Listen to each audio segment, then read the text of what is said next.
Hello?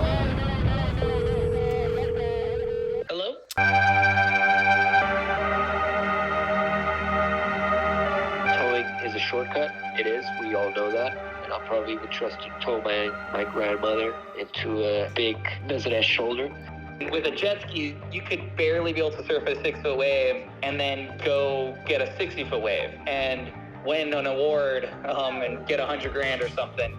If you go to a place like Nazare these days and the amount of productions like HBO's, Netflix's, this and that, they're just walking around and it's, if you look at the numbers, videos of Nazare reach or Jaws or Maverick, so it's a lot more mainstream than regular surfing, world tour surfing. You can't just bypass all these steps and hop on a jet ski and catch a wave. That's what I love most about where surfing's heading is you're going to be able to really tell out who the legit guys are versus the guys that, maybe are in it for the wrong reason. In the water, we have a radio, so we have the communication between everybody. When we are going the wave, the spotter is calling the wave for us.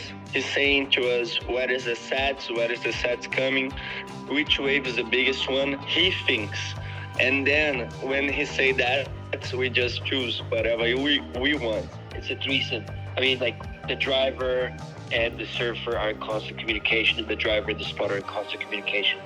The best situation is when you can kind of read each other's minds a little bit. You see a wave coming and you're like, I don't even have to tell my driver to get me there. The driver is equally as important as the surfer. And most of the times that driver does not get the recognition. It's all about the surfer.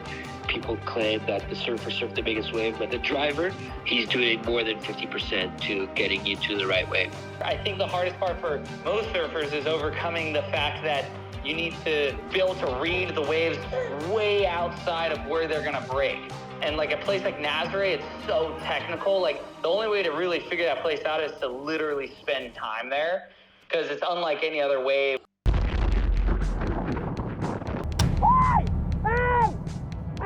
Everything is dangerous, depends which parts you want to take, If you are driving, it's dangerous. If you're surfing, it's dangerous. If you're rescue, it's dangerous. You might just be losing a $20,000 ski, immediately, on the rocks or just getting destroyed. And it's not a matter of if, but when. I don't think about I can lose the ski to rescue this guy. If I see the guy's purple or the guy's blue and he needs a rescue right now, I will put my life to save his life for sure.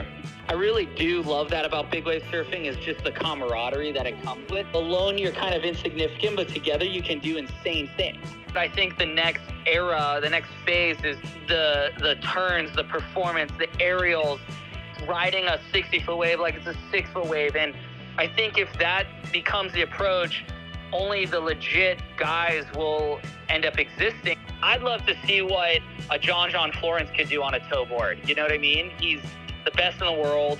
I often do think that these guys, they just spend a little bit of time, and this is the Gabriels of the world even, or even the Ithalos, or just whoever, if they spend a little bit of time just getting the confidence on the training side of things, so they have that mental fortitude, hey, if I'm in this position, it's all good. It'd be unbelievable what these guys could do on a tow board and what they could do on these big waves. So hopefully one day they'll take that interest and they'll call me up for a sesh.